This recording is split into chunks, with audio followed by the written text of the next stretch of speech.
Okay, that's fair enough. Going live, baby. Wait, I have to rearrange the camera, asshole. Get on it. Fuck. Get on it. Hurry up. Hurry. It's pretty good. Okay. Yeah, that's a lot better.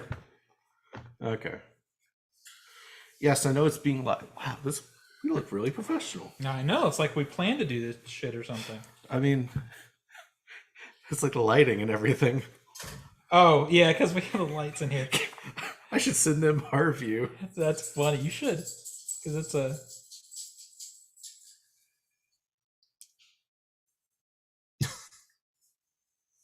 There you go.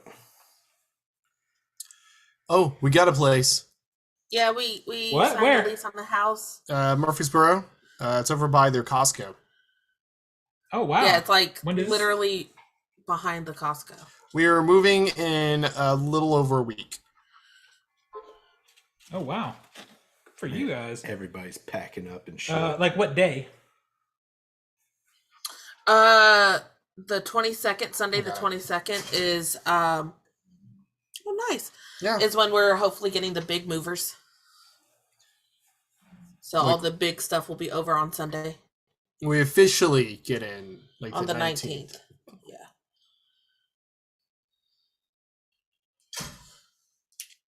But it has a big backyard and it's fenced in and the boys get their own room. That's awesome. We'll probably be doing our side of the podcast from my office at that point. Damn it.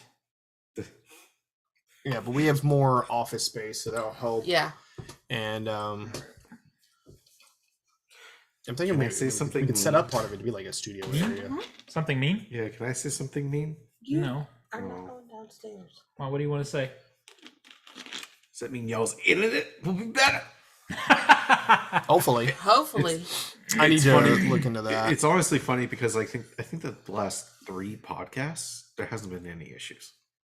Actually, there has not. Yeah, like y'all sound great. Watch. Like, y'all come through great. Watch. You just fucking jinxed us. Probably. Actually, you probably did, to be fair. You probably did just jinx them. Shit. But no, I've Right. tasked Nico into looking into the internets. What's the zip code? 37128. That's what I thought so. All right, so we should probably start this thing. We're live. Let me start this one. Let me. Oh God, there's a recording in progress. Recording is now in progress. All right. Since we have a limited script tonight, I'm just going to start it. Sure. Are we ready to go? Ready to go, girl? Yeah. Yep. Are you a professional?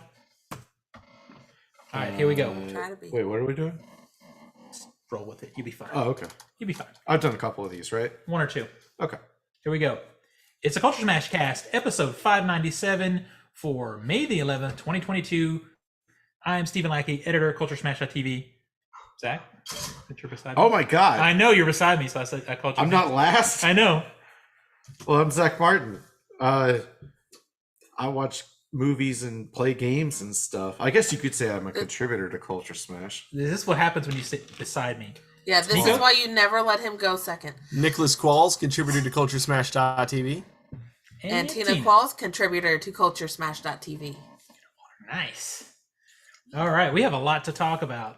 Or we have one big thing to talk about in particular. Actually, it's kind of a light news week otherwise.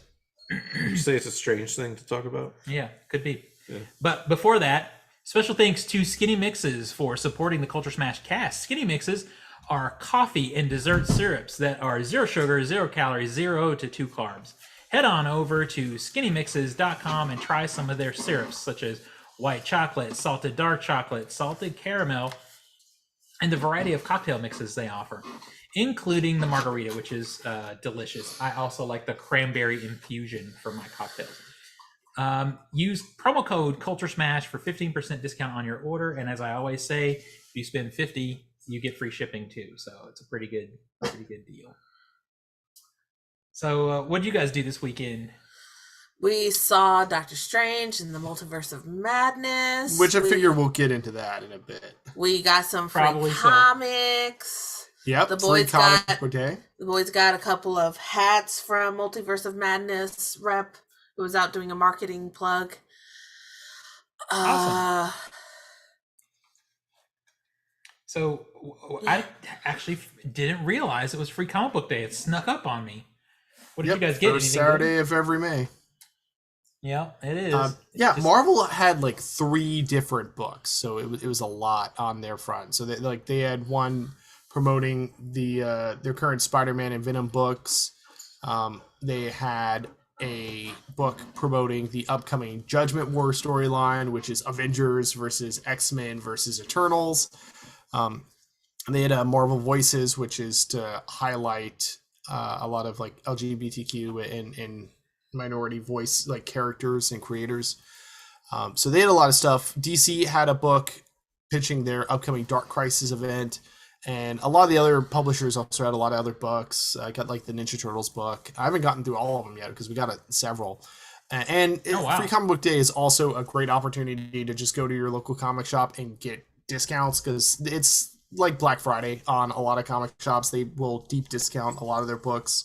So I got a Rocketeer trade that I'd had on my Amazon wishlist for a while by Mark Waid and Chris Samney that I'm looking forward to digging into. It's not just trades either, or books either, because Dane, one of the boys, because they're getting their own rooms, they get to put their own, touches on it. And Dane actually got a full-size Star Wars Episode 4 poster. Yep. So raising them right. Yeah. Even though there are probably, better choices of franchise at this point right now. Maybe that's just me feeling jaded. Did we do something on Saturday? Did we what? Did we do something on Saturday? I don't think, I was trying to think, what did we do this weekend? And I don't think I don't remember what I did on Saturday. I don't think could we have been in an Everything Everywhere All at Once universe because we don't remember? I remember what I did Sunday, but not Saturday. I know what I did. I don't remember. I saw a crap ton of movies. I saw the new Fantastic Beasts movie. I'm sorry. I got through it. I got to the end. I made it. And then I saw Doctor Strange, which, as you said, we'll get to. And then I also saw The Bad Guys. And oh yeah, the animated movie. Was it bad, guys? I mean, it was all right. Like, I'm not gonna say it was terrible, but it's like forgettable to me. It is what it is. yeah. Yeah. And I think my biggest takeaway was, a really good animated family movie has jokes for everybody. Is that why you rated it a half star? Yeah. A half star is a 1 out of 10. I know. I was really annoyed when I came out. I probably should. Okay, I get that. I probably should revisit, because I was like, this should have been, because I heard good things, But there's no jokes in there really that are like tailored to adults. This is like a little kid's movie. It just, yeah. So, all right, let me get on with the box office, and we'll get to the meat of this situation. We have a few really cool things to talk about. All right, here's last week's box office, so the weekend box office.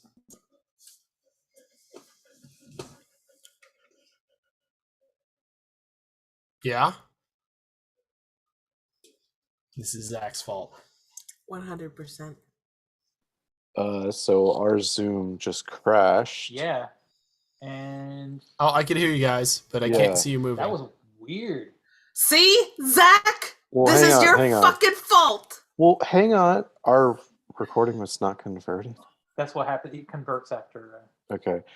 So our Zoom just crashed. So I don't know if I can get back into Uh-oh. it. Hang on, let me see.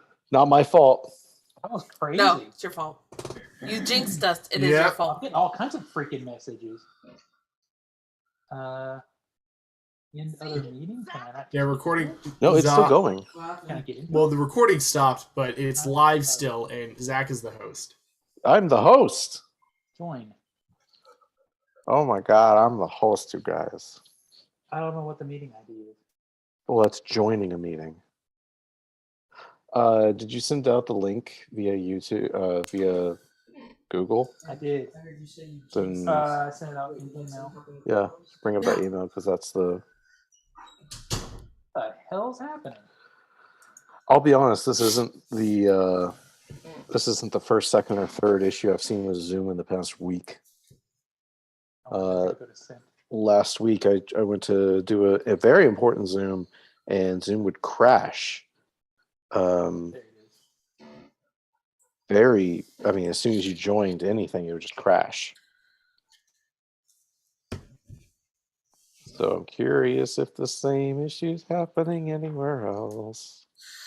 Google Meets and Microsoft Teams, from my experience the past week, has been just fine. Okay, so you're muted, but that's okay. I'm gonna remute myself, and we are back, baby. All right, so I'm gonna have to do the. I'm gonna have to do the intro again. Starting from scratch. Starting from scratch. Oh boy. Because we lost it. Yep. All right, let's here we go. then. Let me see. Let me just verify that we're still streaming because that's. Yeah, it says it's live. It still says live on YouTube. Yeah, we're still live. All right, good. Okay. I'm It's like freaked out by that. madness right now. It's madness. All right. It's like another dimension where you only got to go to 3 dimensions instead of like 6 or 7. Shut up. All right, here we go. It's the Culture Smash cast, episode 597 for May the 11th, 2022. I'm Stephen Lackey, editor of CultureSmash.tv. Zach? Oh my god. Mm-hmm. I get to go again. Oh wait, they don't know that. I'm Zach Martin. I watch movies and play games. You're so stupid. Nico? Nicholas Qualls, contributor to CultureSmash.tv. They know now, Zach. And Tina. Tina Qualls, contributor to CultureSmash.tv. I think, you guys, I think there was actually a Zoom update because my screen, like the interface looks a little different now. See, all that stuff wasn't there before. It couldn't have waited. You could X that out, but sure. Yeah, it couldn't have waited. All right, so this is take 2 because Zoom crashed on us. So let's just synopsize really quickly what we were discussing.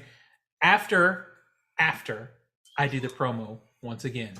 Special thanks to Skinny Mixes for supporting the Culture Smash cast. Skinny Mixes are coffee and dessert syrups that are 0 sugar, 0 calorie, and 0 to 2 carbs. Head on over to skinnymixes.com and try some of their syrups, such as white chocolate, salted dark chocolate, salted caramel, and the variety of cocktail mixers they offer, including my favorite, the margarita. Use promo code CultureSmash for a 15% discount. Spend $50 and get free shipping. That's what I always do. All right. Let's see if we can do this again. Once more with feeling. Nico, Tina, what have you guys been up to? What did you do this weekend?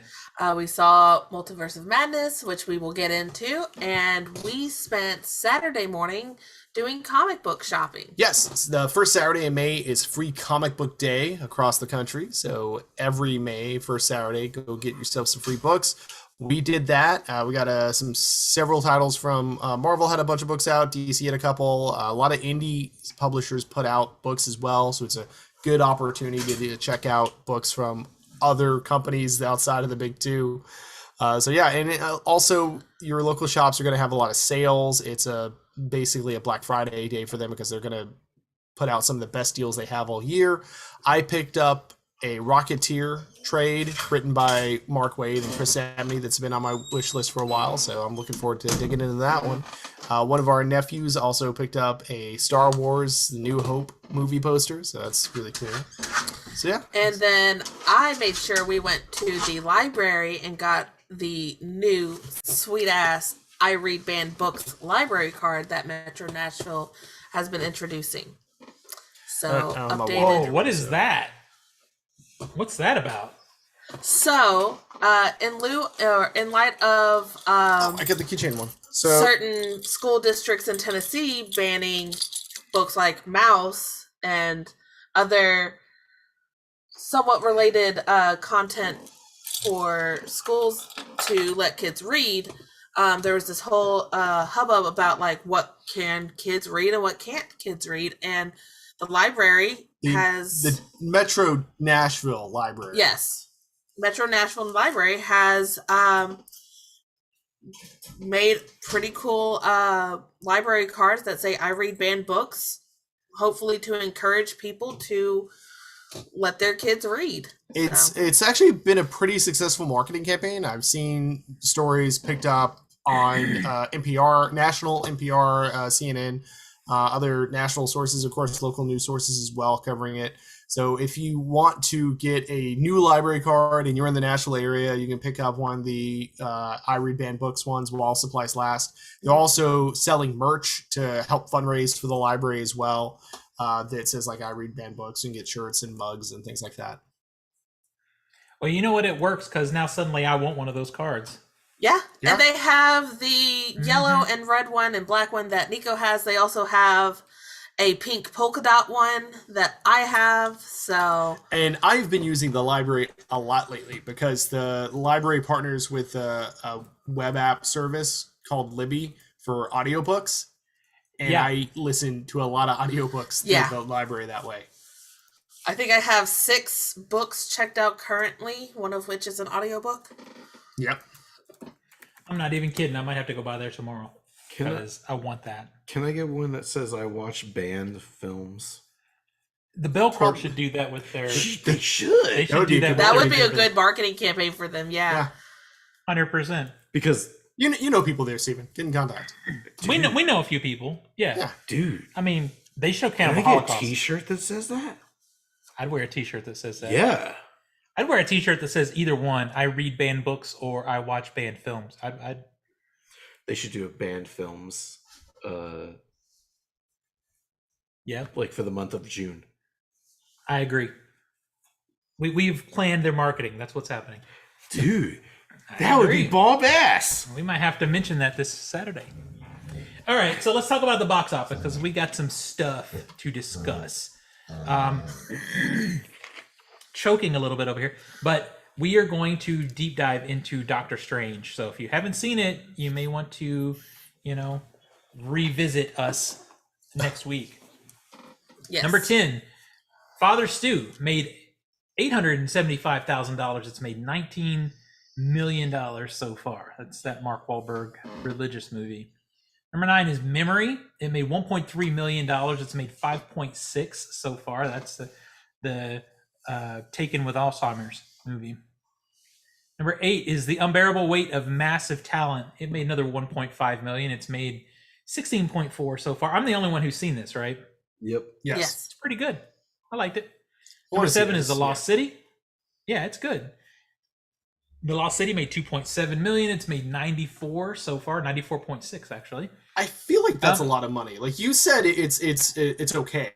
Like it's that kind It's of pretty good. romance adventure, like It's like Romancing the Stone. Yeah, that kind of thing. It's cute. It's pretty good. I feel like I'm not really the audience for it, but considering the fact that I can still say it's okay. It's like close. It's gonna hit 100 million. It's close, and it's just like this is a non-franchise genre movie making that money is actually pretty impressive, given how every non-movie, everything else that doesn't check those boxes has been doing, which is not great. Well, this block of 3 right here are all non-franchise movies. Number 6 is The Northman. It made 2.8 million. It's made 28 so far, which it seems about right. It seems about right for that movie. I mean, it had a budget of 90, but I mean, I don't think it's that good. I just don't think it's that good. Did you ever see that making $100 million? No.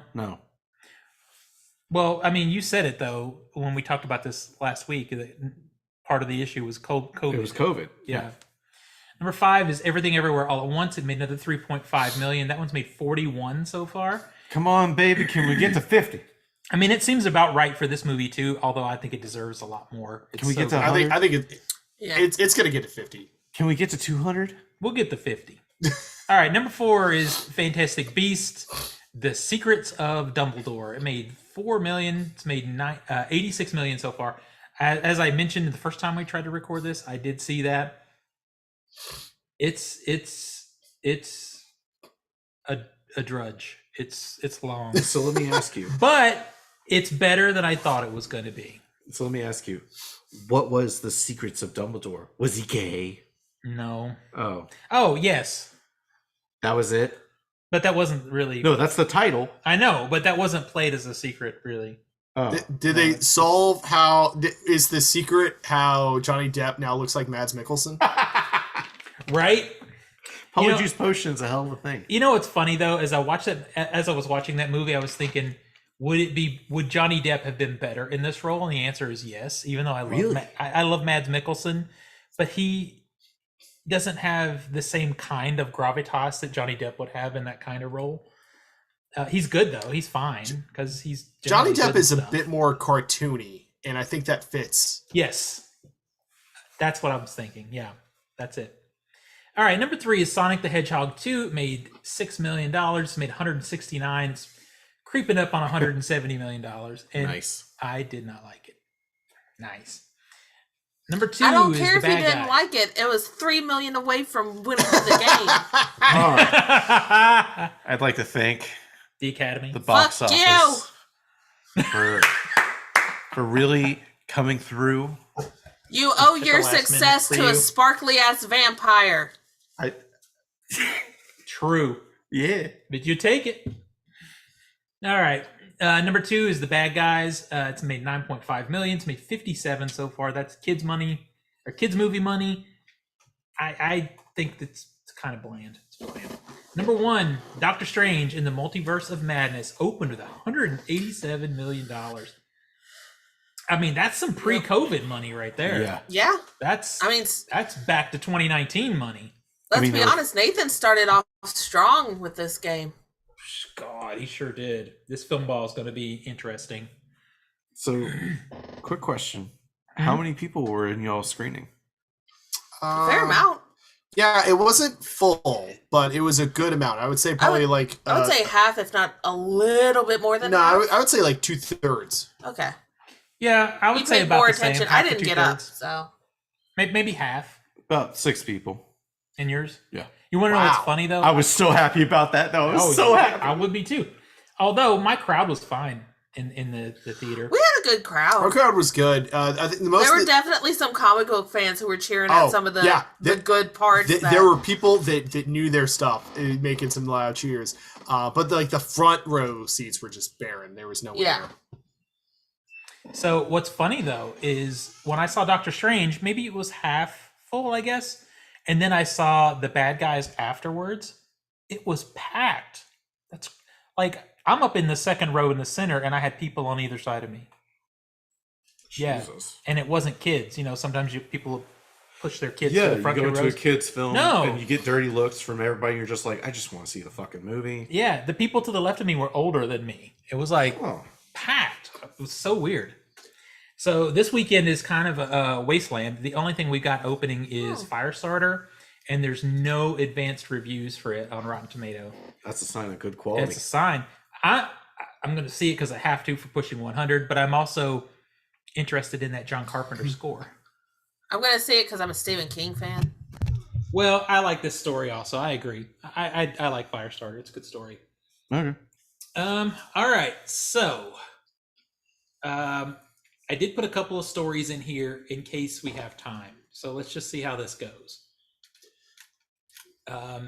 Can we first? Yes. Well, I mean, Let's talk about the Avatar 2 trailer. yeah, that's what I first. wanted to talk about first. Yeah, that's why I put that here. because that was That's on that the was lineup attached first. to every film. It was the And first I'm time the it only was one shown. that saw. I'm the only one that saw the movie in 3D, right? Yeah. I saw it in 3D. Yeah. I still haven't So seen the reason movie. I chose. No, Doctor Strange. You saw Doctor Strange. No, Oh, no. Avatar. I thought you we were haven't talking seen the- about seeing Avatar in 3D, and I was like, I haven't seen it, period. Oh. I've seen Doctor Strange. Really? Yes. We talked about that last time. Oh my god! All right, so I went to see it in 3D because I was trying to avoid the crowds. Because when I would, you can get your ticket and you can look at the seating chart, and I was like, God, the theaters were so full for Doctor Strange. I decided to get a 3D ticket, and it didn't hurt that I got to see that Avatar 2 trailer in 3D. I'm not going to cry about that. Oh, I didn't even think about looking. That wasn't even a consideration for me. But yeah, I could see wanting to get that trailer in 3D because otherwise, like that's the point of watching Avatar. So how I guess does it work in 3D? Like was the trailer like that kind of Avatar experience, but in trailer form? My reaction was blown away. It was stunning 3D. It was beautiful. And this comes from somebody with really shitty depth perception. And I was still like, shit, this movie, it is a substantial upgrade. Like Zach looked at a leak. Yeah, he was like, it looks a little better. The eyes look better, whatever. I mean, there was a very poor quality leak that happened about a week and a half, 2 weeks ago. And I watched it because I was in an inebriated state. And I was like, yeah, sure, let's watch it. Yeah, I mean, even in that pirate, I was like, there is some animation upgrades in this. But boy, seeing that bitch on the big screen, yeah, it hits different. I mean, I've seen the trailer 8 times, and then I go to sit and watch it, and in it's the theater, I'm like, thing. holy shit. So what did you guys think, particularly, because I wanted to do a little comparison. What did you guys think? Because the big focus of this is the water. And I know that was a big focus of the technological upgrades. What did you guys think of the water effects in that trailer? They were okay. I don't have much to compare it to as far as comparing it towards the previous one. Well, but you Plus, can compare it to other animated films that have water. I think the animation looked good. I missed the very beginning of the trailer because I used the opportunity to get my last bathroom break in. And I also distracted him middle of the trailer because I asked him, when does the Fire Nation attack? but no, like the animation, Dude. the animation quality is pretty good. I just wasn't getting sold on the story of the trailer. Like there was nothing otherwise There's captivating me about. There's a story in Yeah, this trailer? exactly. Yeah. I don't think this trailer, I don't think the intent was really to tell anything about the story, because it really doesn't. It just kind of shows you what the visual looks like. It's like, it feels like you have to be either captivated already by the world of Avatar to care, which I'm not really that sold on it, or it sounds like you have to have the experience that you had, Steven, in watching it in 3D. And in a non-3D showing, because I just went to go see it in a standard 2D theater, it was well animated CGI work, but otherwise not impressive to me. This seems so familiar. Wow. This seems like it so didn't familiar. look bad. Didn't we have it this just discussion fucking 12 years ago? See, I don't know. I think really, when I'm thinking about the water effects in particular, when I'm thinking about animated movies, the most recent animated movie that had like really stunning water was probably Toy Story 4. Yes. Toy Story 4 had beautiful water, and the water in this movie blows it away to me. If you take what you guys saw, the quality, and then make it 3D, it's like, holy shit. And the little things that also struck me in the trailer is the toughest thing about animation is the eyes. Dear God, do they have a close-up of them motherfuckers in this? Mm-hmm. And the light is reflecting all through the eyeball. Yeah, you're like, holy the shit. pupil. I was like, this is scary. I mean, it's scary because you think about Polar Express days when you had creepy ghost eyes, and then this thing. And gotta love Uncanny Valley effect, right? And the filmic things in it, like there's a shot with one of the characters shooting a bow and arrow. And I feel like probably when you're watching the 3D, your focus is supposed to be on the arrow because it's the waggle vision effect. But I'm looking at the bokeh that's happening behind that character, and the shit feels deep. Like it feels like you can see separation between the character and the background. And I think that's the added layer of 3D that you guys didn't get to see. And the colors stayed pretty bright too, which everything always tends to go a little dimmer when you're in 3D, but I mean, not so much. this is an IMAX 3D thing for me. Oh, for sure. This is Duh. definitely an IMAX 3D experience. Now, I agree with you, Nico. The world, at least as we know of it from the first movie, I don't know how good the story actually is. It's not that good. Dude, when anyone was talking in this trailer, I could give less of a fuck. I just I didn't. feel He's like- our family, and I'm like, I don't care, man. I don't. I wasn't planning on. I will say, my favorite shot in the trailer. It's like this spinning shot of this guy hanging on to like a whale fin or whatnot, Mhm. and the camera just tilts. Yep. I love that shot. It's beautiful. It's just pretty. I feel like we you- talked about when they were going to be re-releasing Avatar proper like later this year before the new one comes out, which I think is a good idea because it's over a decade since Avatar came out, and you have a lot of audiences that did not experience the technological leaps that movie was, like us. So I think you may run the risk of people not caring this time around. So I think it will be a good idea, and I'm looking forward to seeing it in its proper format. Yeah. And then being able to see 2 in its proper format, or maybe I'll have to wait for 3 to come out to see 2 in its proper format. We'll see how it works. Yeah, like the boys were watching that trailer and they're like, we don't know what this movie is. So it'd be no. nice to have a good bridge for that generation gap. Plus, hopefully they'll do a double feature. They're under the. Yeah, I don't know if I could handle a double feature. That's a lot. One, to see two, What- 2.5 hour long movies in 3D. Okay. Which cut of the film? Just a theatrical cut. Thank you. Okay, It's so just no a special edition. No special edition. Just give me the theatrical cut. No extended cut. No, definitely not the extended cut. You've seen those, right? Mm-hmm. Okay. I had that set that had all of them in it, but yeah, just give me the theatrical. And even with both of those movies, the theatrical cuts back to back, it's a lot of 3D. And 3D starts to burn It after can- about 3.5 hours. Yeah, I think that might be a lot. I'd rather do them like back to back days. Anybody that did Titanic in 3D, It was a stretch. it hurt. It did. It was beautiful, but whoa. Anybody that did The Force Awakens and The Last Jedi in IMAX 3D, it hurt. Yeah. Your glasses started to really hurt.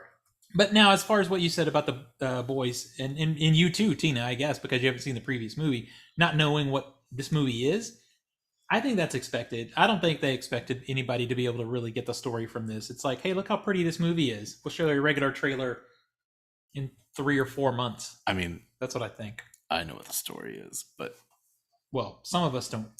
it's pretty simple. All right. Yeah, But- I don't doubt that it'll be pretty I mean, simple. I'm sure it's going to Okay. be pretty simple. You know time has passed. Let's All not right. talk about it. Let's All not right. talk about I it really because wanna we got talk- none of we us got a wanna talk whole about other it. movie we have to break down. This is we got very a whole simple. other movie to talk about. Humans Let's just get move ass on kicked. because Humans come Zach is back. talking So- and no one wants to hear what he's saying.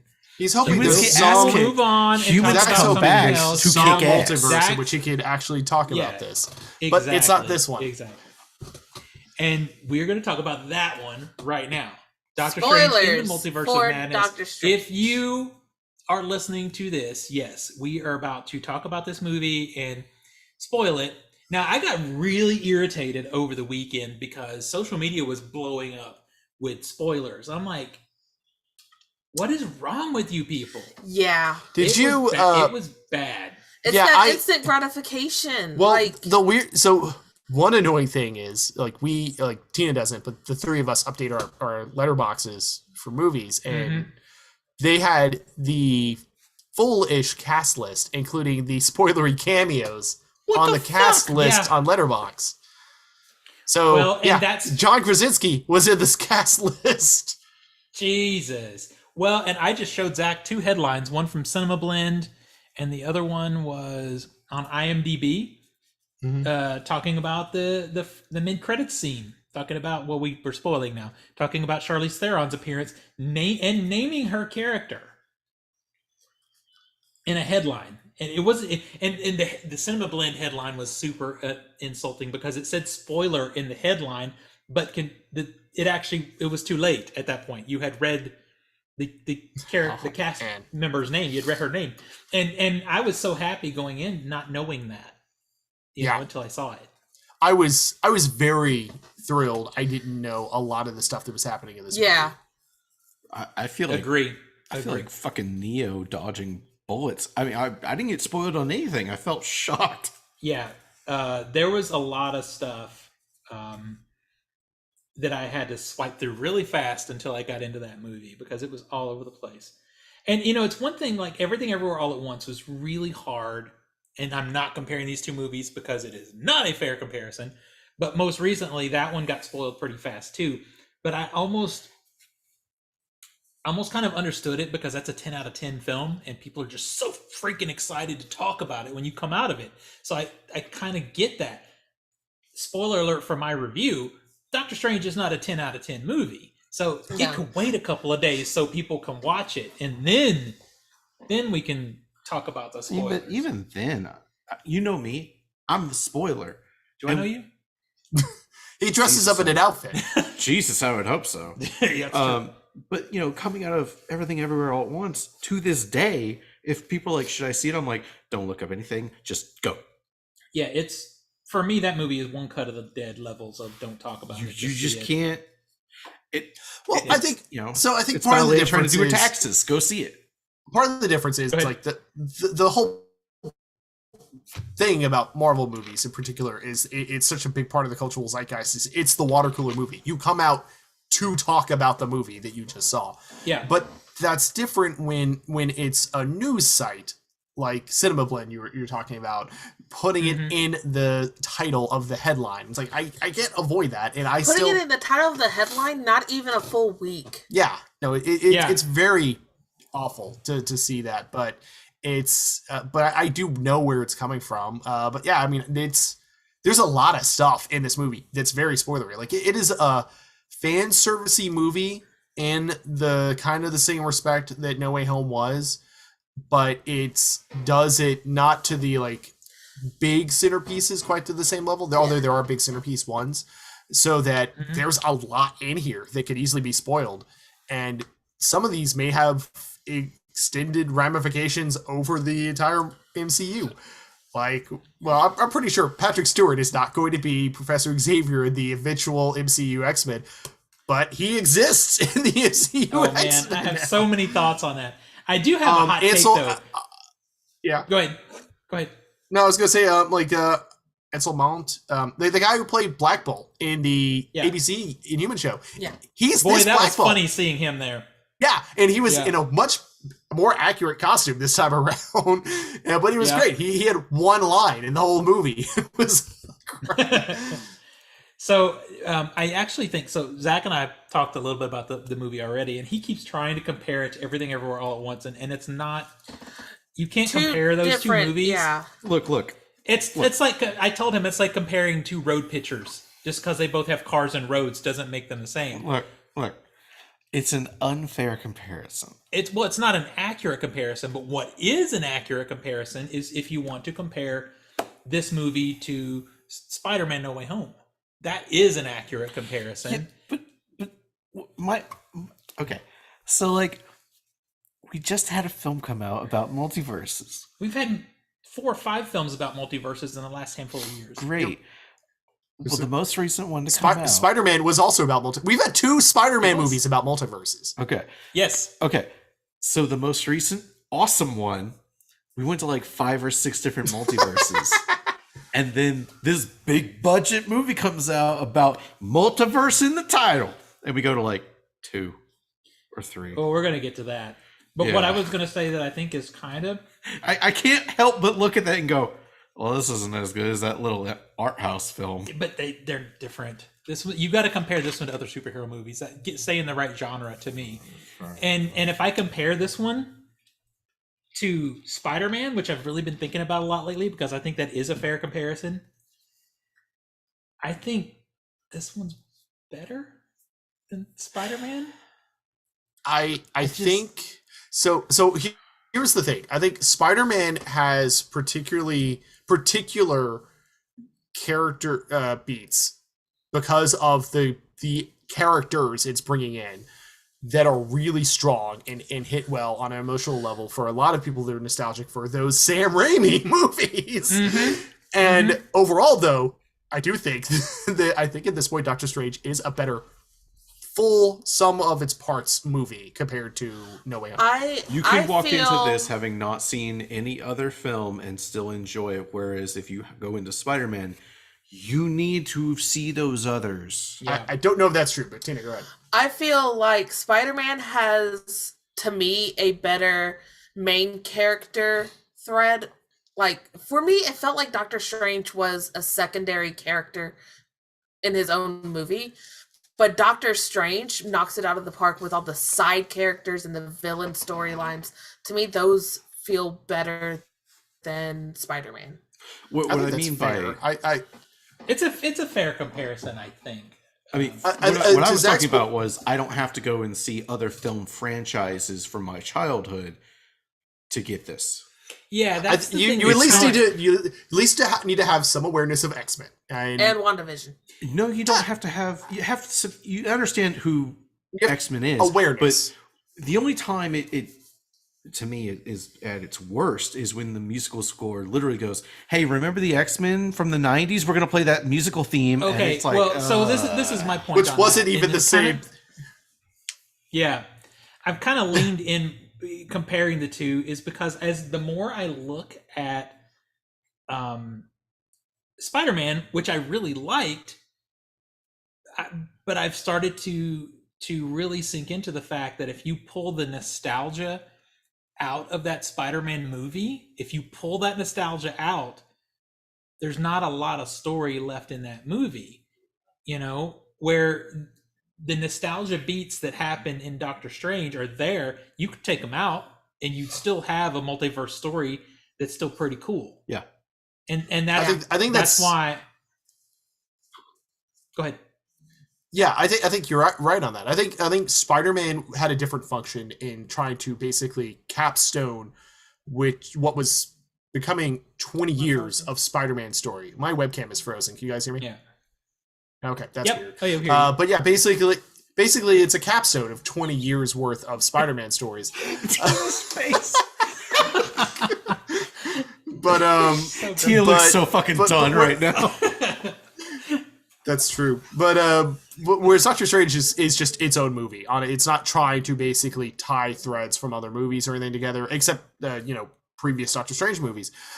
So which is fine. I think it is a solid piece on its own, a solid cohesive element. I think the nostalgia callbacks are not overpowering. I think they're also very quickly relevant because, like, for instance, the last Tobey Maguire Spider-Man movie is a lot older than, say, the last Patrick Stewart X-Men movie. Peggy Carter, Peggy Carter being Cap was just basically crossing over to last summer, so it's pretty relevant as well. So I think those kind of things work a little bit better. I was surprised at some of the deep cuts they do with Inhumans. I would not have expected them touching on a failed ABC show. It got one season and done because it was not good. So that was impressive. And honestly, I am surprised. The biggest surprise is John Krasinski, Reed Richards, the perennial fan casting for the last 3 years of who should play Reed Richards, actually got it and was in this movie. Plus, that leads into one of my favorite my favorite lines throughout the entire film was Wanda asking him, do your kids have a mother? And he goes, yes. Or is she still alive? And he goes, yes. And she just full on cold-blooded, good, somebody will be able to watch them basically after I kill you. And just I do want to touch on that because of Wanda as a villain in a bit. But I'm saying John Krasinski, this leads to several questions because there is a Fantastic Four movie on the books. It just lost its director because John Watts backed away, who was the guy who had been doing the Spider-Man movies, and I'm A-okay with him leaving that project. Yeah, God, but because I want to touch on that John really Krasinski quick. going? Yeah, that's a good question. Yeah. Is he going to continue to be him? But the other part when I'm comparing those two movies is for the majority of the running time of Doctor Strange, we got something that we haven't gotten possibly since, I don't know, possibly since, you could argue, since the first Iron Man movie. I was about to say Iron Man, yeah. It is a filmmaker-driven film that looks like a filmmaker helmed it. Yes. You know, you could look at all 3 Spider-Man movies, and like them or not, you couldn't call, unless you just happened to know, you couldn't call who directed those movies, right? But when you look at the first Iron Man, yeah, that looks like Jon Favreau. If you've seen Zathura and some of the other things he's done, it looks like Jon Favreau. It's his jam, you know? You look at and we walked out of this movie being like, this is a Sam Raimi movie. Yeah. The first time, like when Wanda came out of the gong, and I'm like, oh, hey Sam, I see what you're doing here. Hell, even before that, like just the eyeball in the puddle, like. Well, for me, it's Doctor Strange waking up from his nightmare and the camera freaking spinning. That's a Sam Raimi. That was camera good. still Yeah. right there. Yeah. I mean, that was straight in the beginning. I'm like, hello, Sam. You're actually going to show yourself in this movie, and I'm happy because we haven't seen you since. I mean, let's face it. The ending climactic battle is Doctor Strange as a freaking zombie. Yeah. Okay. So we're going to get to that. I think we should actually kind of start. Should we start a review proper? We should. Yeah, we should start talking about the story, I guess, and then work our way through. Okay. So this takes place sometime after the blip. Oh yeah, it takes place. It takes place like almost a little bit after Spider-Man: No Way Home, because that's referenced as something he helped with. And so that has ended, and what's happening now is this America Chavez character, who is found to have been crossing through the multiverses, being helped by another Doctor Strange, who dies. And she makes it over to the main MC universe to meet this Doctor Strange, saying that some creatures are trying to steal her multiversal crossing abilities. She has the power to cross through the multiverse. And Doctor Strange believes that there is some witch magic, basically, involved. So he goes to the only witch he knows, Wanda, so Scarlet Witch. And we find out, it was Scarlet Witch the whole time as the bad guy. From the get-go of the beginning of this movie, Scarlet Witch is the bad guy. And Doctor Strange has to basically try to protect this girl from Wanda trying to steal her powers. And the reason for that, and I don't think you actually would have had to have seen WandaVision, because I think it gets across pretty well in the movie, but in WandaVision, she has children and loses them. And she is now trying to cross through the multiverse to find a reality in which she could be with her kids. By the way, side note, this was a great movie to see on Mother's Day. Yeah, this was a best Mother's Day movie. Oh, yeah, that's a great day to see it. Nico, do you want to try unplugging your camera, plug it back in to see if you can get? It's my laptop camera. I've already tried that, so it's not working. We've got no visual. I know. I'm aware. Put up a picture. I'll see what I can do. Here's the greatest thing with that story is this has to be one of Marvel's greatest, most successful trolls of all time. Because when that trailer came out, I was so hot. I was so pissed off because they show that sequence where she is trying to compare herself. And the way it felt is because we had just seen WandaVision, that she was trying to compare what she did in WandaVision to what he did in Spider-Man. But turns out the conversation was really about what happened with Thanos and the decision that he made. And it changes the narrative completely. It doesn't change her feeling, but for me, they didn't set it up like she was going to be the big bad villain in this movie to me. So all we saw was him asking for help, right? I mean, honestly, I thought it was going to be that stupid ass. At most, it was going to be like half the movie she'll be the villain. Yeah, I thought. Yeah, I loved it because I talked to Tina afterwards, and I was thinking about this during the movie because we've talked on the show, and you and me, Steven, and you had objected to what you thought was going to be a sanitization of Wanda, because Yeah. she did this terrible thing in WandaVision.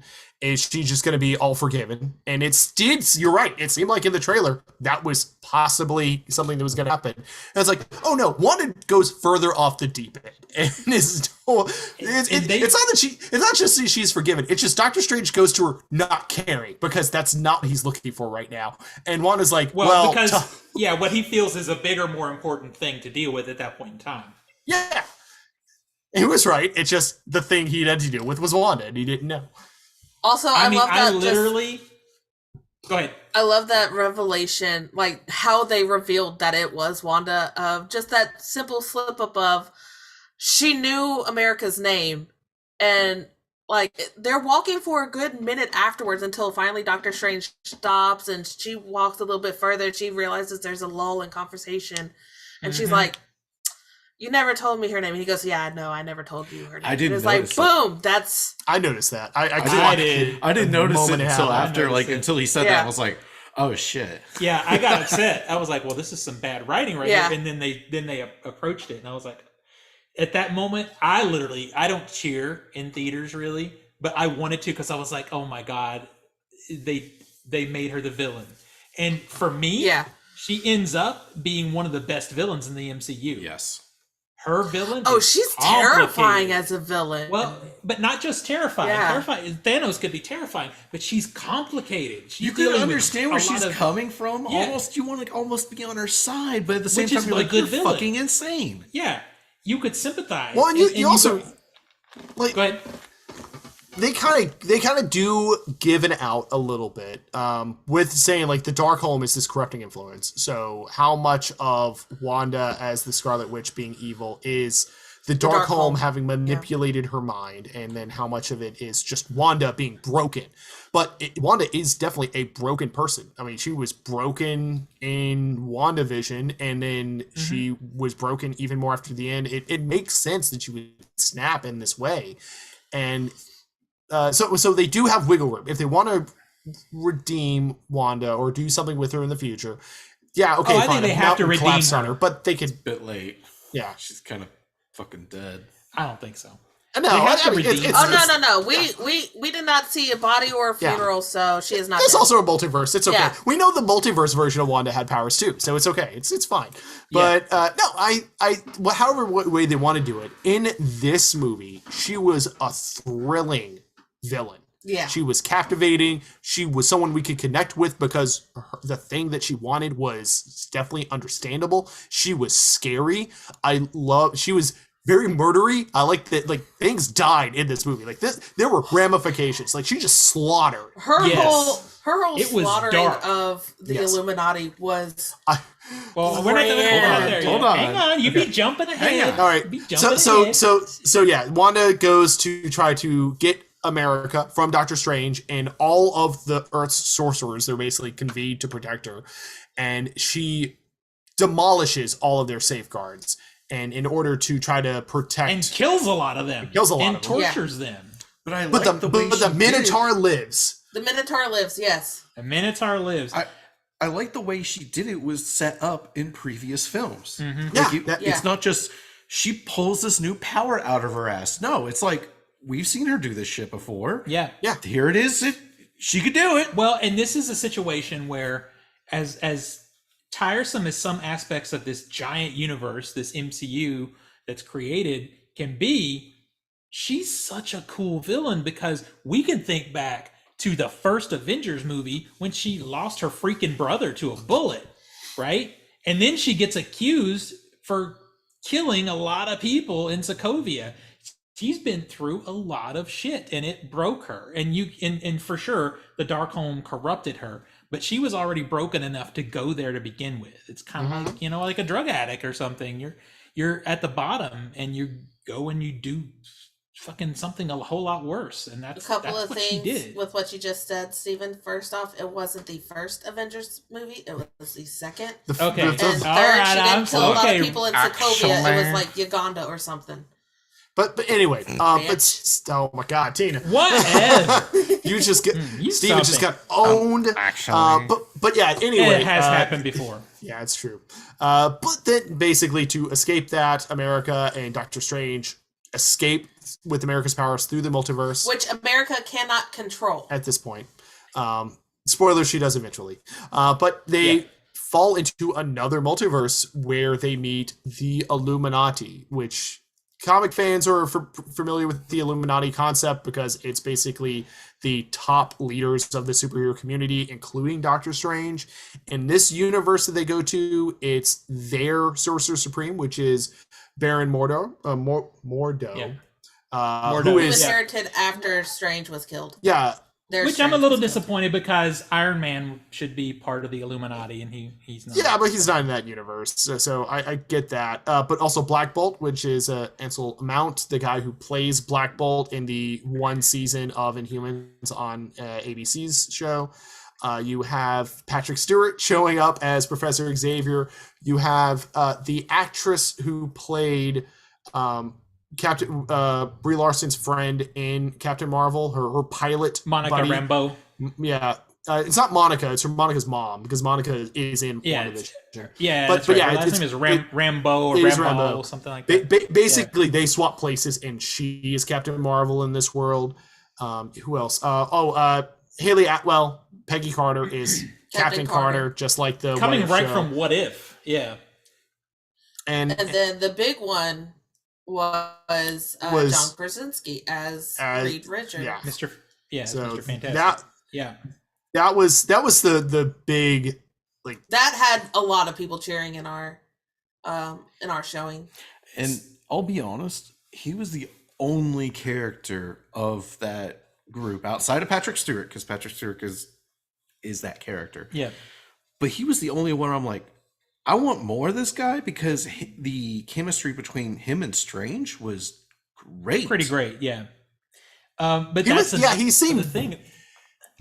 Go ahead. Because, we really need a visual on you guys. Nico, is there a way you guys can come out and come back? Can you just come out and come back in? I think I would have to leave. I think I'd have to close out of Zoom. So I could do that and come back in real quick. Yeah, why don't you do it real quick? I'll edit the audio. All right. Just because it'll be easier if we can see each other. Because I can't see. So anyway, now that those assholes are gone. So, you only get this if you watch the live stream. Yeah, motherfuckers. Well, that's fast. Look, there they are. All right, let's see. Do we have a visual? Here it comes. Do we have... Here it comes. Here it comes. Oh! Oh, baby! All right. But I like John Krasinski's chemistry with Strange was really good, because you felt the emotional, like, depression, like how sorry he felt about the relationship he had with his Strange.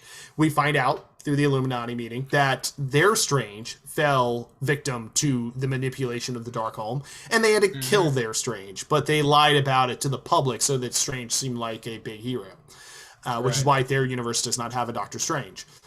And eventually Wanda shows up through the ability of dreamwalking to possess alternate versions of herself. She possesses the Wanda of that universe and demolishes the Illuminati in a brutal fashion. That was the only time. The only time in this film I busted out laughing was every single one of their deaths just got a howling laughter from me because it was vicious. It was hilarious. It was fucking dark, and Haley I was just Atwell having a ball. sliced in half. I loved it. Yeah, which I was brain like, I like exploded how in his skull. I really like how Haley Atwell's Captain Carter in this one died, because it very much mirrored the zombie Captain America from the other What If episode. Yeah, just like chopped through the corpse.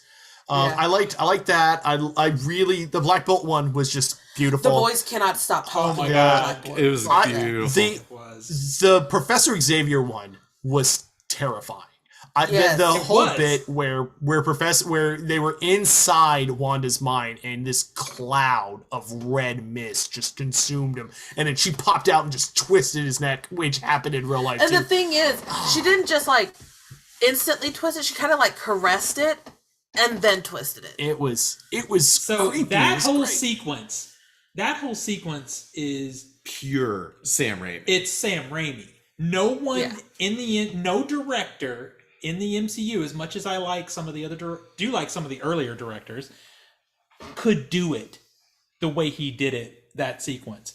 So one, we got trolled to shit once again, because Marvel fans, us included, we all like try to figure out where they're gonna go, and we see all these things as setups for new stories. Oh no, we'll set up a bunch of characters for you, and then we're just gonna fucking kill them all. I loved it. Now obviously it's a multiverse, so they could have those same characters from another universe, but fact is, what we saw, it doesn't matter because they're dead. The only death I question is the Ms. Marvel. Captain Marvel's. Yeah. Because dropping a statue on her doesn't really seem enough. It was so considering her fucking power. funny when it happened. It was hilarious, but I don't Yeah. think it's enough to actually kill that character. She's cosmic. Well, I think she hit her with something that caused enough damage or turned off her powers or something. I was under the impression that it's like, okay, she's weak enough to where if she got hit with a gun, it would take her down. Well, I don't know. I mean, like I like we saw in game dead and said, yeah. "Fuck this shit," and just blasted out to outer space. We saw in game Captain Marvel fly through a Thanos spaceship. So Yeah, I agree. That Exactly. one I don't think it's dead. I do want to touch on Mordor. I keep saying Mordor. Mordo. Just say more. It's fine. yeah, it's fine. Chiwetel Ejiofor's character. He was in the first movie as this guy who is a contemporary with Doctor Strange, and then helped fight the fight at the end, and then at the end decided all this magic stuff is evil. I'm going to try to fight you guys from now on. But that didn't happen in the movie. That was a decision in the post credits. Like, I am going to fight against Doctor Strange. But then in this one, when you have the confrontation, when Strange sees him for the first time, this alternate universe version, he's telling America, it's like, yeah, he's tried to kill me.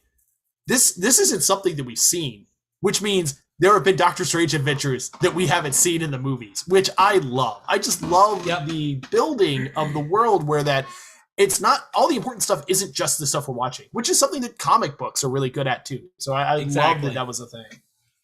Now that fight between Doctor Strange and Mordo though bothers me a little bit. One, there's a lot of badly cut because Marvel doesn't want to do choreography. I don't put this on Sam Raimi because all of Marvel's hand-to-hand fight scenes tend to look like this. Yeah, where they I put just this on chop it. second unit. But Doctor Strange is not someone who fisticuffs with people.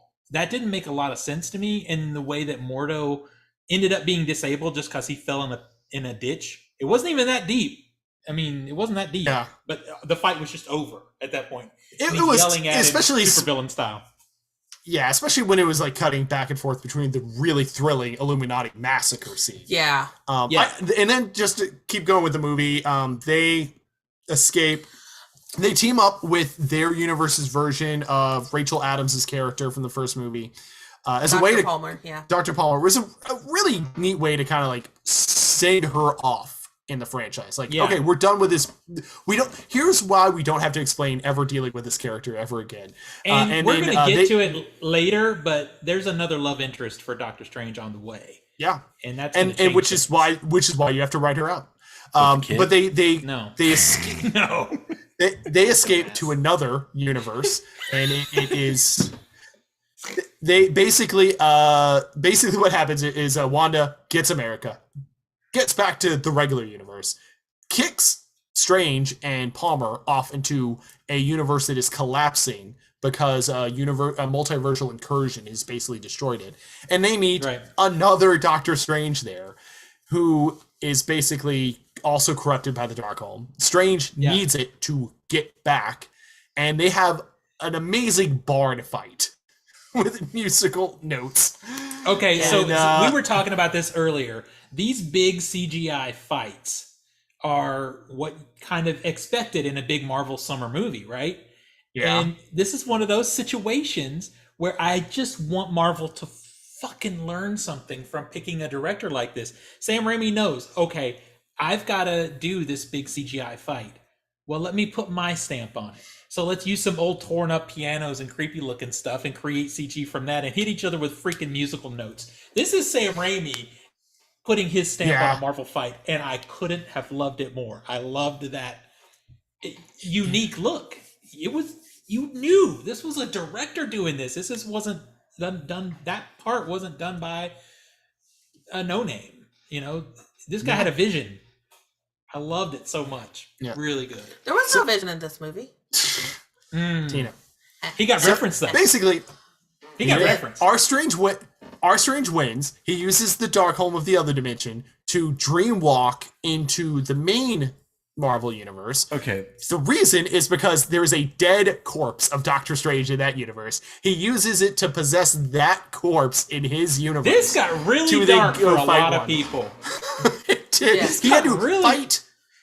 He had to fight spirits of vengeance or unsettled spirits doing this. Yeah, and spirits who were not okay with him inhabiting a dead body. And by doing that, took them and used them to create wings to fly to Wanda. And then Okay. Which is so comic booky. the It fight- is so comic fight booky. happens. America learns how to use her powers. She stops Wanda by having Wanda confront the okay version of Wanda with her kids. And Wanda sees she's scaring her kids, has a moment of clarity for a moment, decides, I'm going to destroy the book, this temple, and myself in the process. Not only the Darkholme that's in her universe that she is using, she uses her powers to destroy every Darkholme across every universe. Yep. America now knows how to control her powers, goes to get Strange back, takes everyone back to their home dimensions. She stays to train magic with Strange, and that's essentially the movie until credits We get start to the rolling. credits. Actually, I'll tell you, even before the credit, like the actual end shot of the movie, pre-credit, is also a very Raimi scene. Because one thing we notice in one of the alternate Stranges is that he has a third eye. And then this Strange kind of collapses in the middle of the street, just walking out in the middle of the day. Well, and that's something And that's been established in the comics. Yeah, but it cuts back Yeah. to him, and his third eye opens up. And then Yeah. we get into the mid-credit scene where Well, hang on. Priya, the character. Okay. Let's see where we are. But did you have a comment about the dead Strange? Is it what you were trying to? Well, this is the only like the film itself is probably one of the better written Marvel films in some time. yeah. At least since Infinity War. My big issue, and it's not really that big of an issue, but it's one thing I noticed. Like, hey, so he is like opening up the Darkholme, and he's like, okay, I gotta go to her, and she's getting the life sucked out of her and everything. He awakens, he gets there, and she's one, still alive, and two, not being sucked anymore. And I'm like, how long does it take this bitch to suck the soul out you? Well, it depends on her own power. She's got her own power. It's Scarlet Witch. But she's got her own power though. Okay, so Strange was at the beginning. Strange was shown, I'm gonna need like 30 seconds to take it out. It took him at least 5 to 10 minutes, and she's not even sucking her out when Strange gets to her. She's just sitting there. I don't know. It felt like it didn't really. That didn't. It was like, oh God, we gotta rush. Actually, we don't. It was like, this I don't- don't matter. Well, I don't remember that being an Wanda issue for didn't me. feel like, in Wanda's case, she didn't have to rush. She didn't think that Strange was going to possess a zombie and show up. She Yeah, thought but you she want to see wa- your she- kids, so like, were you gonna dandy around? Yeah, but she's still a bad guy. She's got to gloat. Yeah. Does she gloat? I don't. I feel like I don't. At that point, there's nobody for her to It gloat felt to like an until error. Doctor Strange shows It up. felt like an error that you realize later, but when you're in the Yeah, I'm rush of things, kind you of don't agreeing. notice Oh, I it. hate saying this. I'm kind of agreeing with Zach on this point. I don't know. I have My other point issues, is- but I didn't really stand out to me. Honestly. My point is, if we look into, we're using the Darkholme. Oh shit, she's about to start doing this thing. We gotta hurry. We get there and she's right about to, or just starting to. This isn't an issue. Well, I don't. But I she don't, was in the middle of sucking her soul out. Like, I don't know. how long? Like did it I take? can't. 20 Even, minutes. I can't even comment on it because it really just didn't. I don't know. Didn't stand out to me. Also, All right, my notes on this film is basically this is a fight between two people in this film. This is a fight between Sam Raimi and the suits. Well, okay. We're going to get to more in the negatives in a minute. Let's get to the end of the movie. Okay. We're not talking about we're at the end. So then the mid credit scene. We have the introduction of Clea, Charlize Theron. Clea from comic books is a love interest of Doctor Strange. So we are setting up the next love interest now that we've gotten away from Rachel Adams' character. And also, Clea is involved with what seems to be Dormammu in the Dark Dimension, because we see that in the portal that she just opened through. And she is basically telling Doctor Strange, hey, incursion, next threat. And Doctor Strange is like, okay, let's go. And then the post-credit scene, which is a callback to the cameo appearance. I was going We to say, didn't we didn't go over set up that that cameo. scene. Yeah. I know. That's why I was going back. A cameo we saw earlier in the movie. Of course, it's Sam Raimi. We have to have Bruce Campbell in the movie somewhere. And that Bruce Campbell is yelling. Yeah, Oldsmobile. It was apparently in the background floating. Yeah, it was in there. Yes. It was there. I saw it was there. Yeah. It was there. But Bruce Campbell had a cameo appearance. Yeah, in he that, was a hot dog seller who pizza ball seller. Pizza ball seller who was like, "Hey, you gotta pay for that," and like Doctor Strange was like, "Oh, here, stop hitting yourself using magic." So it's joked about that, like, oh yeah, his hand's going to continually hit his face for like 3 weeks. Yeah. The post-credit scene is when it eventually stops, and then Bruce looks at the camera and says, "It's over," and then that's the movie. And The only thing that could have made that scene better is if he had like threatened to like cut off his hand or something. Yeah, I was like, he should have had like a hatchet or something ready to cut off the hand, and then it stopped. Yeah. I mean, I don't know. I liked it how it was because I immediately thought this is what the post-credit scene in Ferris Bueller would have been like if Sam Raimi had done it. Because it's really felt like a Ferris Bueller, like, it's over, go home kind of thing, except it was also a throwback to Evil Dead. You know, the good thing about that though is you could laugh at that joke even if you hadn't seen those movies because it was still funny. Yeah. But it was way funnier if you're aware of, you know, Evil Dead. So I want to get into the Sam Raimi-ness a bit more of the movie because we really talked about how his stamp is on this movie. It very much on. It's got a Deadite Strange. So there's that. It's like a lot of the camera angles, how he's moving the camera around in a lot of ways. The weirdness of Wanda and her abilities, particularly when she kind of like breaks into that temple through. She the does mirrors that was zombie really body contortion stuff at one time. Yeah, she puts her hand through the mirror like water. Yeah. Just the violence of Wanda as a bad guy is very Raimi-esque. I thought it was really good. And yeah, it does have that callback to that Bruce Campbell. Like Sammy loves to beat up on Bruce Campbell, so we got that in the movie. Yeah. It is fascinating to see that this is a much more obvious Sam Raimi movie than any of the Spider-Man Sam Raimi movies. They are. I disagree. I don't know. They are Sam Raimi movies, but I think if you watch them and like this one has way more obvious hallmarks of a Sam Raimi movie. Like it is. I raise you the scene where the surgeons try to take Doc Ock's limbs. The greatest Sam Raimi scene ever. And that also might be the bloodiest Marvel scene. Yeah. It's bloody. It is. I don't know. I feel like that, and I think there's more subtle things in their first Spider-Man movie with the way Spider-Man moves. I agree. And stuff like there's that. a lot of subtle stuff. That's why I'm saying obvious. Like this is the like classic stuff that's like, oh yeah, I could definitely tell that this was Sam Raimi. Whereas I think it takes a bit more of an observant eye on some of the Spider-Man movies to go, oh yeah, I see these flourishes of Sam Raimi outside of the Bruce, outside of the Bruce Campbell cameo and the car cameo. I mean, maybe in a weird way, I feel like maybe the Spider-Man movies were just Sam Raimi doing superhero movies, kind of riffing on the evolution of what he did in Darkman. Whereas this movie is, hey, you know, I never got to do Evil Dead 4, so fuck you. Here we go. Because you could argue some parts of this are Evil Dead 4, baby. Because it's not just, Sam Raimi. This is Sam Raimi riffing in his own universe. Right? Did anybody else see the cab with the Grindhouse Releasing logo on it? No. Yes. That's awesome. It was in there for like a second. No. That is awesome. They're traveling through all the multiverses, and you see a cab go by and it says Grindhouse Releasing on the top. There's just like, it's like one of those things, and I'm hoping other film people get this, but it's like when you have a director or a creative of any kind, but for me, in this case, a director that you really love, that you haven't seen do something that's wonderfully them in 20 years, 15 years. How long has it been since Drag Me 09. Home? Well, Yeah, Oz so was the last movie. 13 he did, right? years. What's that?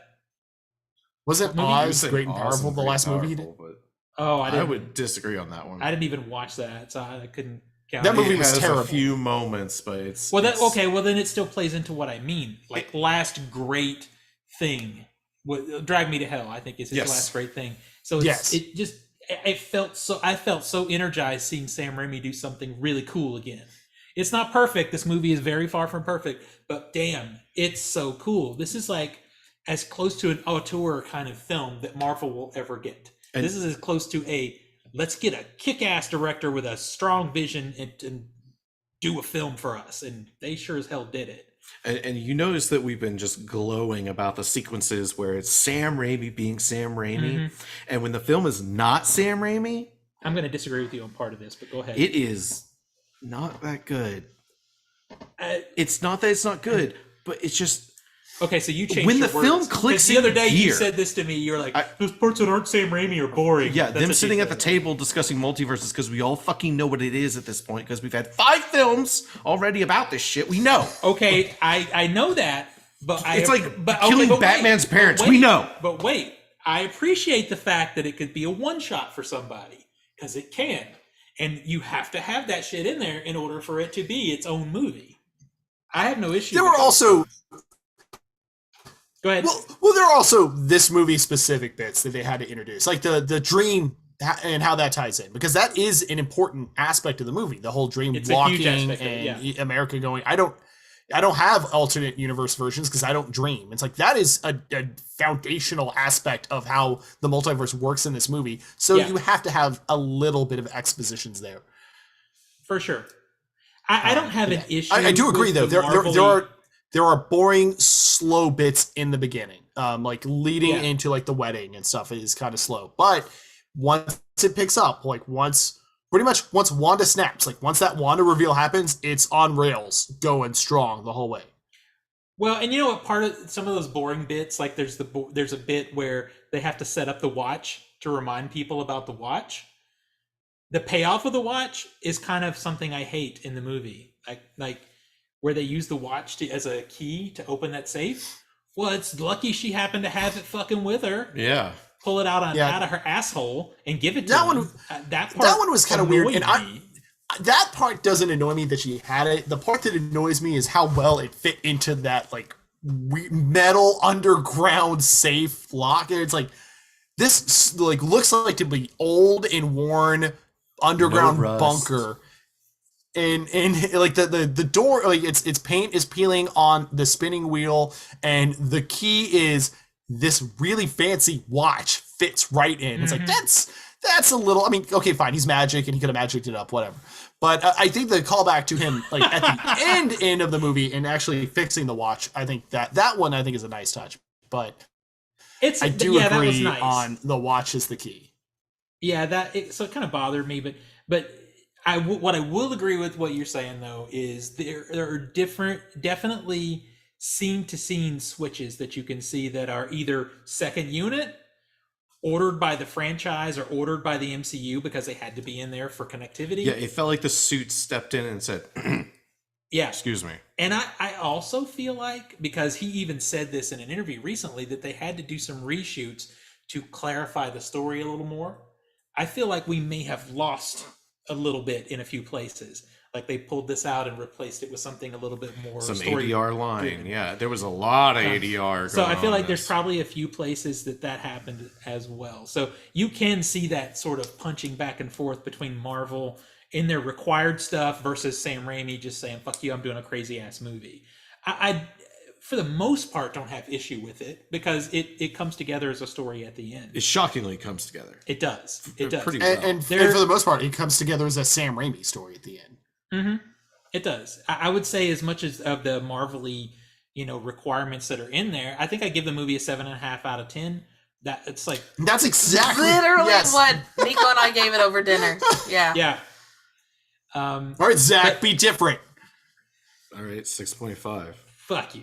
And the only reason for that is because, honestly, without us talking about it, I was just kind of like, whatever about it. But, like, it's fun to talk about it.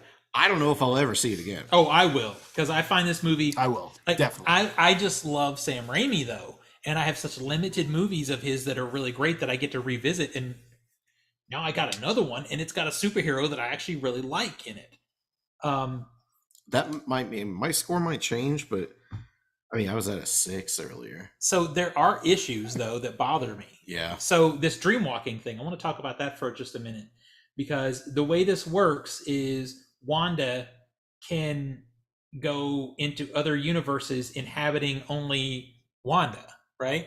Yeah. So we have a giant squid monster at the beginning of the movie attacking America. So how did that thing travel between universes?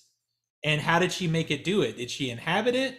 Did she cast a spell on it and then it was suddenly able to travel across universes? Because it seems like it's a very limited thing that can be done. I think that So one how did that was- even happen? I think that one was transported by Wanda because they remarked about how it was covered in runes. And They that's did? why Doctor Strange went to Wanda, was because, oh, this is witchcraft. 'Cause The- it's covered the, in yeah. runes. Yeah, They the squid creature, yeah, at the very beginning of the movie, the one that Doctor Strange saves America from. I guess I just That is- missed that. No, Yeah. it's there. Okay. Yeah, it's I guess there. I It's just the- missed that. It's the justification for him to go to Wanda. So It still just seems there's- weird to me that if she could do it with runes on a squid monster, it seems like there ought to be other ways. I get the She could've feeling that there was successfully more dumped like a monster that was created inside the multiverse in like that kind of weird nebulous area. But it's just And that could basically be too, but you get my meaning. It's not not well defined. I get it. Yeah, I get it. I just took it as like, oh yeah, the Darkholme is this really evil book, and it lets you do some fucked up shit. So it's probably from that thing. So My gripe with one of my gripes, which Nico was like, Tina, you can't bring comic book logic into this, and I was like, but it's a comic book movie. Is it's established in WandaVision that Wanda is a Nexus being. The Scarlet Witch is a Nexus being, just like America Chavez, and Nexus beings do not have variants. There are only one of each throughout all of the multiverses. So why is it that Wanda exists in multiverses? But this is a different set of multiverses because the MCU Bullshit! MCU is now Yeah. we're gonna get real dirty here. The MCU is categorized now in this movie as 616. Like Yes. is the universe Yeah, it is. designation 616, Yeah. which cannot be the case because the comic book universe of Marvel, main Marvel universe, is the Marvel 616, which means there are multiple 616s. Also, Into the Spider-Verse lists the universe that Peter B. Parker is from, is their 616. There are 3 versions of 616 universes that exist now, which means there are at least 3 different sets of multiverses. The Marvel MCU has a multiversal number in the regular comic book version. I don't remember it off the top of my head, but it does have its own number. It's just whoever categorized the numbers in the movie versions just happened to give the MCU one the same categorization the Marvel comic book one has, because 616 is the main Marvel universe of whatever medium you're. And you know what this consuming. reminds me of? You know what this reminds me Woo! of? Nerds! We used to have nailed it.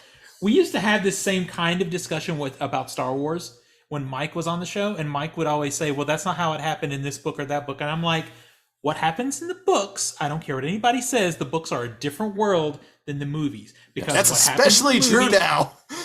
Yeah, what happens in the movies fucking happens in the movies. Don't reference shit to me that happened in the book if it hasn't been included in that media." And that's the way I separate the MCU also. They can do whatever they want, and I prefer that they stay accurate to the comics. But if they don't, that's a different medium, it's a different world, a different universe, blah blah blah. I That's how prefer that they say how I look at accurate. it. Yeah, I prefer that they say accurate to the spirit, like the general feel of the comics. Like things work differently in the movies. Like for instance, the Infinity Gems or stones don't work the same way as they do in the comics. They're different. They're not supposed to work in alternate universes, but these ones do. So it's just things are different. It's okay as long as the spirit is the same. Miss Marvel, coming And as long out as later you- this as summer, long as has you- completely different power sets than she has in the comics. Right. Now, the important part to me is in your world building. If you're properly defining the rules, you know, if you define rules and you break them the way they did in fucking the Eternals, that's unforgivable. So whatever rules you set, just live by those rules, and and I'm okay with what you do. Now, and that is a problem. Gets to another issue that I actually have with this movie. Wanda is set up to be this all-powerful being, and I think this is an issue that the MCU is having, is people are becoming too overpowered. Yeah, she is. So she is badass. Like, she basically takes down an entire, like, army of wizards, right? Or sorcerers, right? Well, okay, how come 3/4 of the way through the movie, when they're running through the sewers, they close doors on her and slow her down? That bothered the shit out of me. I'm like, she could just disintegrate this door with a wink. But they're closing all these doors while they're running, and it's slowing her down so they can get to where they need to be. I'm like, okay. I think Here's your spin. She's walking barefoot on all this glass. that helps. I think She's still catching up to them too. I think part of the what they could have done the throwaway line in that her maintaining hold on the alternate Wanda is kind of hampering her powers a little bit. I was fine with it. I think I see your point, and that would be an easy fix on that. Because but it would have been. Yeah, but that's kind of just how it worked in my mind. But you're right. I did have that thought about it. It's like, she should be able to be catching up a lot quicker than what she is doing right now. Yeah, that should not, or they could have even had Doctor Strange throw a spell or something. Yeah. Something to justify the fact that this even makes a difference at this point. I do feel like damn powerful. I do feel like there could have been more spell usage from Strange in that, like that, and that could have just been a time issue. Although I will say, this was a short Marvel movie. It was just barely over 2 hours. It's not the epics that we've been getting for the last few years. It was a breeze. It was nice. We went to the movie. We went there at 9. Our theater showing was 6:30. Yep. And I got out a little bit after 9. I was like, oh man, I got the rest of the night. It's great. This is nice.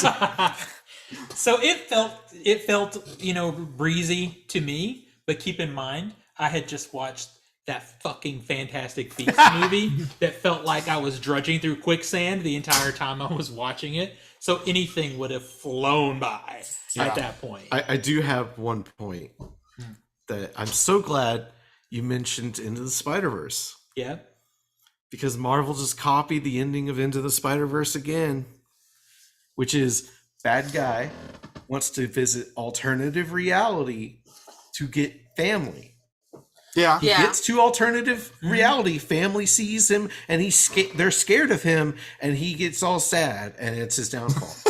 That is literally the ending of Into the Spider-Verse. You know what? I can't argue that one. That's right. It's literally. To be fair, yeah. Into the Spider-Verse was a good movie. I mean, if you're gonna copy I know, but this is like the second film in a row they're just straight copying from this it. Does get to, now that we're talking about issues, there is literally, and I agree with you on that. That is a thing. Yeah. But the other thing is, and I wonder if this is due to editing, but I think we both agree on this. The name of the movie is Multiverse of Madness.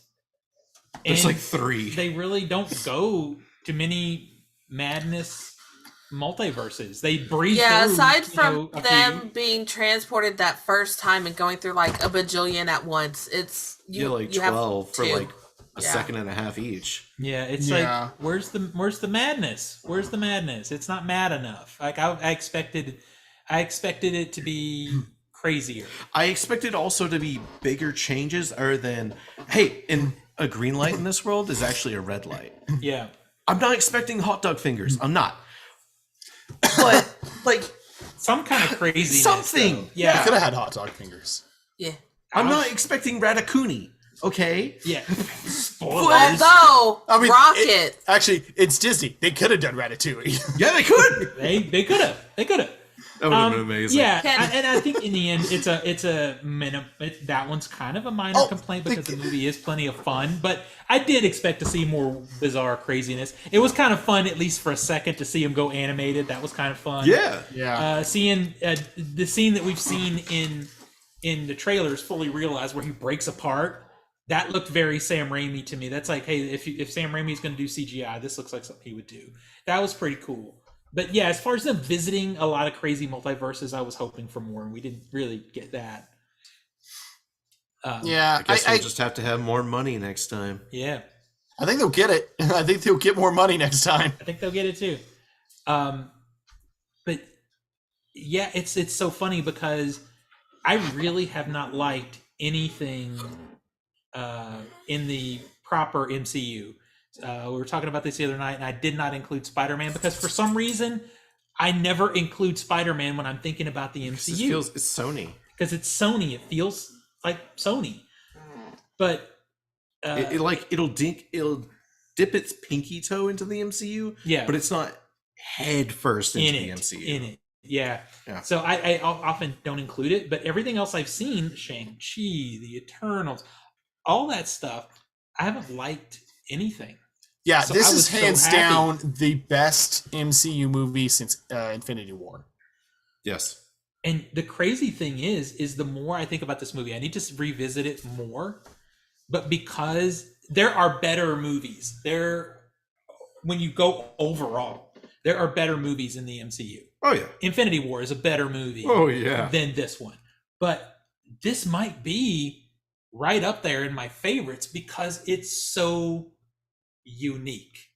Like, as good as Infinity War is, and it's great, it looks like every other Marvel movie. It doesn't have there's not like a specific scene I could point to in that movie that's like so different than anything else Marvel's done before.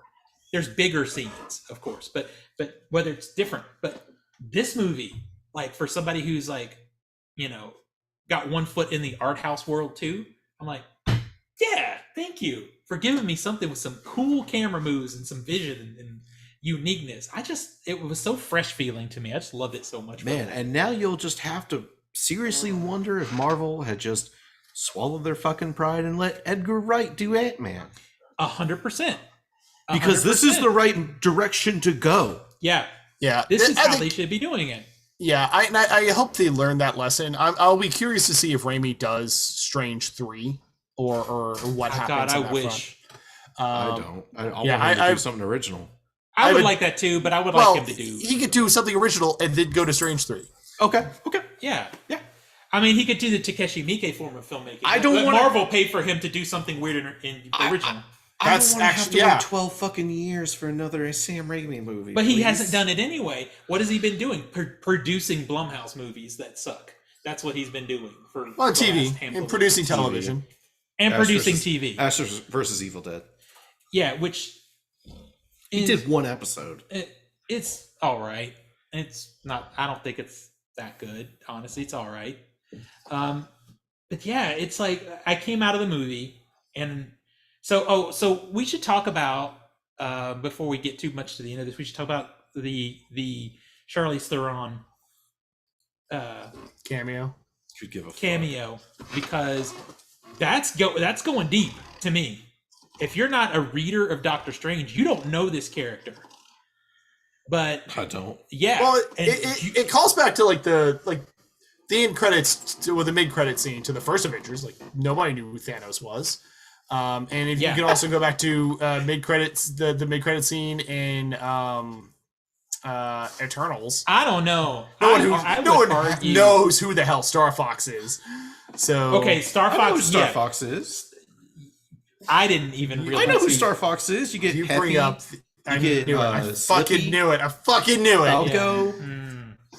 No, I knew. But no, Tell me they're doing Star Fox. No, please. I think Thanos was somebody that could be familiar to a moderate comic book reader, but I think Charlize Theron's character is less because Doctor Strange is not a mainstream book. Yeah, but I also think they need to go deeper now because of how many They movies do. have. They do. And two, they made a freaking successful franchise out of Guardians of the Galaxy. It's just I think Marvel is comfortable bringing in some deep cuts when they. I think they're getting there now. What's interesting? I think that what a deep cut is now versus what a deep cut was, 5 years ago is just different. Well, and in 2008, it was considered to be taking a risk to start with Iron Man because he wasn't even like he wasn't Spider-Man, into the level of Spider-Man or even Captain America, honestly. But the woman that Charlize Theron is playing is has been in the comics a future love interest of Doctor Strange. But more importantly, the first Doctor Strange, the big bad guy at the end, that he had to do the Dormammu. Yeah, he had to do the I've come to bargain. Yeah, the repeating thing. That's his niece, Dormammu's niece. She gets her looks from her mother's side. Obviously. So this is all going to tie back. How the fuck does that work? Well, That's a good way to bring back the bad guy. It's like it's a classic like war strategy. We have to show the bad. We have to show a big strong guy. So the bad guy from the first movie needing help because he can't take on what the new big bad guy is.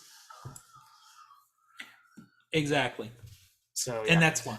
All right. But so I think she, picking somebody like her is pretty awesome because that's an A-list actress right there to play that role. So she's going to be big, and she'll be his next love interest and all of that stuff. And that's cool. I hope it's good. Also, Danny Elfman's score works pretty well with Sam Raimi. Fine, yeah. Really? Danny Elfman doing a Sam Raimi score.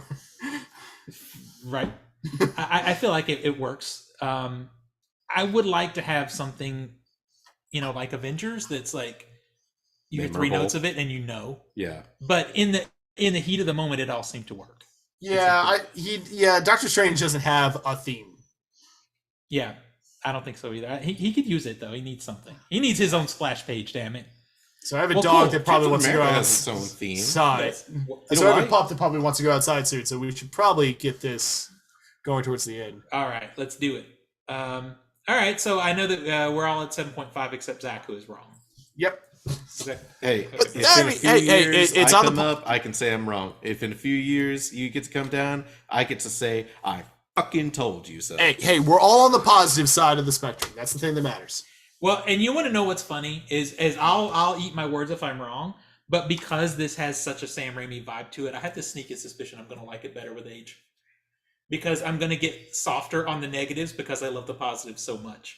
Like, how many times do I get to see a Marvel character sliced in half and get a head crushed? I mean, come on. Yeah, but I'll be real. That edit where she gets sliced in half was a little janky. It was necessary. I get it. It's PG-13. I get it.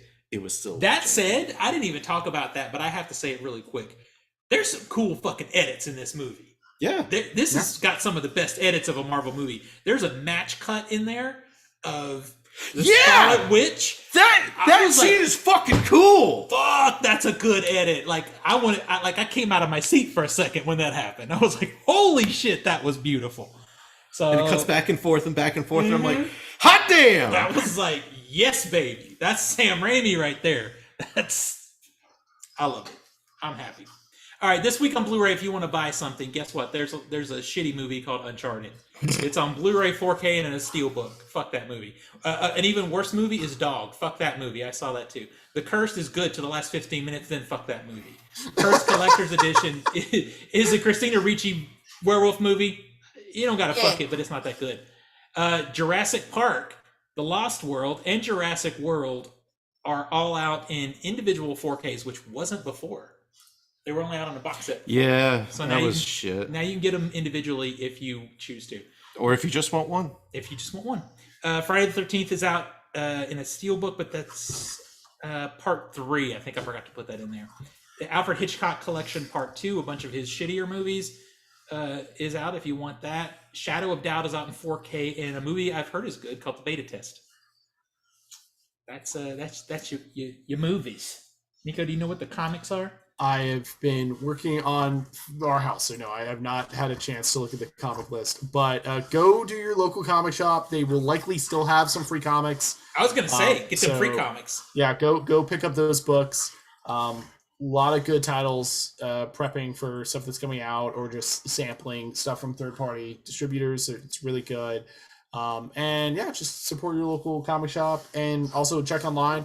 The Marvel Unlimited app has all of their free comics already on it, so if you want to check those out there, you can go ahead and do that. Do it. I know it feels like we just came back from an extended break, but we'll be off next week because Steven's going to Universal Studios. Oh, Steven's a bitch. Yep. So we'll see everybody in about 2 weeks. Bye, everybody. Bye, everybody. Hit the button. Hit the button. Hit the button.